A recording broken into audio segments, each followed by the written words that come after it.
खलग यंगबियो चप माना मतम दनुती के अनाबसी लेप्तना मियोई लाख लाख सिना लगदी स्टेट की लाइरिबा अनाब तुमनबा लाइंग संसंगी फमुंग अमदी ऑक्सीजन सप्लाई वालकपना लाइंग मनंग सीब मी मसिंगसी मसे सुमहन गलक्तोरिबने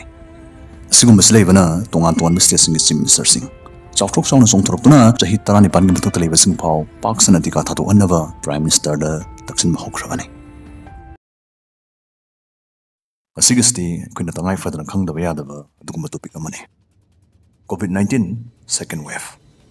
masi kayam kudong tiningai oi sandokpa ki changsna kayam thui masina karam ba mioi singbeina soali amadi magi layamsna kali kamdok bazana wangsna sigi pakum phangna budamang ekhoina mamang sahi 2020 ki September ta thokiba COVID-19 gi ahan ba maton lom bazai thing magi first wave tuga handak sahi 2021 gi April tha dagi horakiba sandorkiba second wave siga kali karama mong khenai haibasi masi khangda be harai मुन्नमुक्तंग खंगनसे India की first wave फाइन खंगनरिबा ममांग चहीगी September थासदैदा सुनै नोंग खक्तंग अनाब मसिंग लिसिंग मरिफुतरानि पालोम हेनगत पेयाउखि मस्तैदी अनाब मसिंग हेनगत पे सांगसि असुमसुममु हंथरखिबने December, January, February हारिबा थाउमस्तदी COVID-19 corona virus का हारिबा वाइसिंगसि मसि पनबु पनबुद्रबने अदुबु मार्च थादैदी अनु अनाब मसिंगसि सिंग साउगुम महेउलांग पोकुममु जरजर हेन कलखिबने हंदक एप्रिल थासदैदी ओंथोकपदा मोंग ताबैदम ओइरे ममांग सैदा फो अमुद थोकिदबा अमुद तौकिदा मोंगदा अनाब मसिंग सिनुती की ओइना लाख अनि मखाई की चांगदा असुम हेन गलले ममांग चही 2020 की ओइना नोंगमदा अनाब मसिंग हेन गपि फिवमसि नुमित चामनि चंगना नैनाबदा मसि खंगवा ngomki मदुदी ngaliंgai horapudadi pung kunmari gi manungda अनाबसि सुमनै लिसिंग नि पान gi चांगदा हेन गलमे अदुबो मसले सुमवांग खलक पुंग कुनमरिगी मनुंगदा अनाब लिसिंग मरिफु 19 की चांगदा हेनगलपै चांगसि असगी फिबम सेमु लौसलखिबने हंदकी सेकेंड वेव किसनमो कमदवे हायबदा ममांग सही दुदि अखोइना लिमिट चामनि की खोंगचत्ता नैनाखिबने हंदकी सदि अखोइना सुबनै लिमिट 50 हुमफुनि खक नैनाबदा पुंग कुनमरिदा अनाब हेनगलपै चांगसि मसि लाख लांथरक्तुना फर्स्ट वेव की नोंगमदा अनाब 98000 हेनगलपा हायबा मसिगी रेकॉर्डसि तराइना थुगाइख्रबने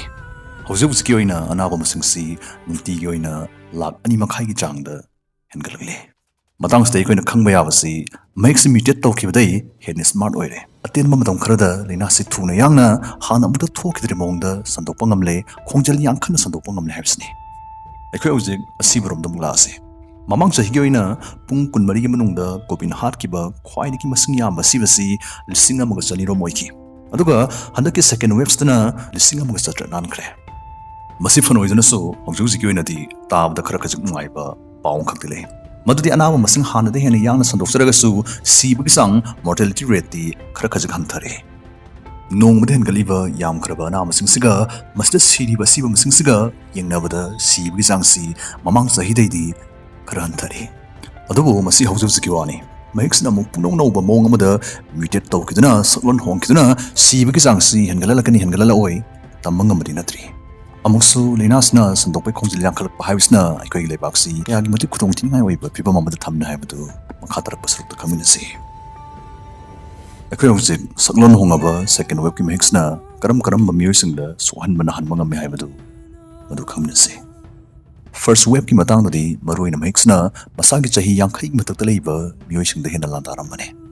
अदुबो हंदक मतंगसदि पुपुना युमदा लेरम आई चलुगे आई लेरुगे आई थोगे दना हाइबा सुंबा अखोइगी मसागी इम्यून सिस्टम कन्दी हाइबकिदमक मुंग अमगी मंगजल थानाबा लेरम मसागी चही 19 दगी निफु फाउगी मुंगदा लेबा मियोइसिंग थाना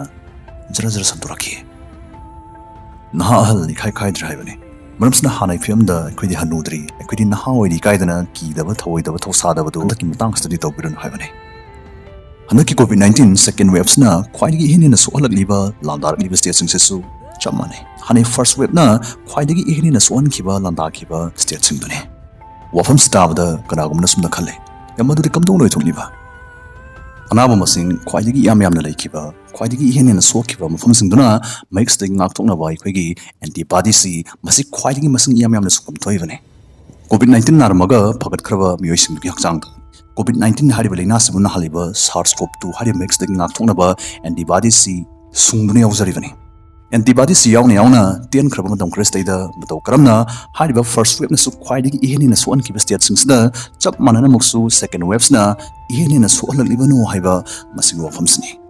masigi rai laiba iten tenba paukum haragadi mamang na soijakre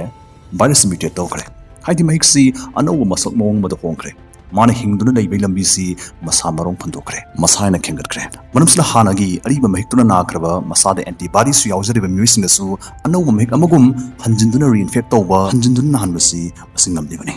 hidak kuma thautoriba antibodies si namna leina amanaraga hidak na topa leina amagi thajinbagum tholebani hanai ariba mahik antibodies si kayam kanari kanade haiba chapchawa pakum dugidamakti matam ngaiminasi handaki mahikna samdokgi changwangi Harol sing so dumak tarai na suan banga me habisi masi khangminare mix ni rai lai na sandokgi khongjel si masi so khak yang basi su ai pege chau singna ba mo oira haijakre khalagi ingbiya chamana matam da nuti ga na basi leptana miyoi lag lag sina sing lagadi state ki lai ba anaba tumna ba lang sang sing gi phamung amadi oxygen supply walakpana laing manang da si ba mi masing si masi sum hangalak tori bane sigum maslei bana tongan tongan state sing chief minister sing Chautrok sauna songthorokna chahi tarani pan gi thotale basing phau paksana tika thatu annaba prime minister da taksin ma hokhrabani roi boina second wave stage da ana ba man thingna ba yaba layung sing dut matang da makhang se national institute of health thadorok pa warol mada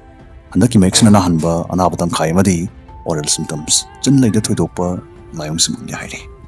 makoi sing dudi number 1 gerostomia natraga chin lai kangkang ba ꯑꯩꯈꯣꯏꯒꯤ ꯇꯤꯟ ꯁꯨꯡꯅꯕ salivary glands ꯅ ꯇꯤꯟ ꯃꯔꯥꯡ ꯀꯥꯏꯅ ꯁꯨꯡꯂꯛꯇꯕꯅ ꯆꯤꯟ ꯂꯩ ꯈ꯭ꯔꯪ ꯈ꯭ꯔꯪ ꯂꯥꯎꯕꯒꯤ ꯐꯤꯚꯝꯁꯤ ꯃꯁꯤꯗꯒꯤ second wave ꯀꯤ ꯑꯅꯥꯕ ꯇꯪꯈꯥꯏ ꯑꯃꯔꯣꯝꯗ ꯊꯦꯡꯅꯕ ꯂꯥꯏꯑꯣꯡ ꯑꯃꯅꯤ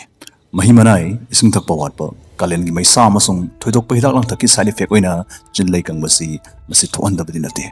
ꯃꯔꯝꯁꯤꯅ ꯆꯤꯡꯅꯕ ꯂꯩꯔꯒꯗꯤ ꯇꯦꯁ ꯇꯧꯊꯣꯛꯄꯤꯌꯨ ꯅꯝꯕꯔ 2 ꯂꯤꯖꯟ ꯃꯁꯤ ꯑꯜꯁꯔ ꯃꯈꯜ ꯑꯃꯅꯤ Mahikna ꯑꯩꯈꯣꯏꯒꯤ muscle fibers natraga oral linings da landarakpa matamda handaki second wave sigi layong amoina masi uthorakali number 3 covid tang masna ꯑꯩꯈꯣꯏꯒꯤ ꯂꯩꯁꯤ ingong thokna amasung machet masida sumaina langsadakpagi phibam sine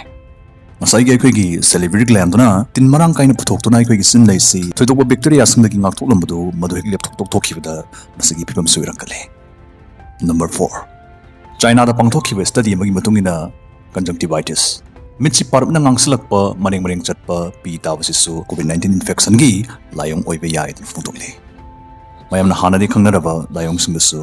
haifening singnase arum lai hau lokhuba khanauna ba kokchikpa sor tali ten honba natraga sor honba nungaitaba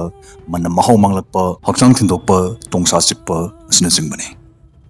Mix ni am smart oina no salo loduna landar lamnina ekaisu max uppa sapana khusa sing na toina hamba social distancing ga haribas mo khulai sing si hana de hin smart oina sai sana hainin na tongna sina duna toina lanthing mina dragadi ekai gi tunglam chatse masi kya nimthi ba du oi tori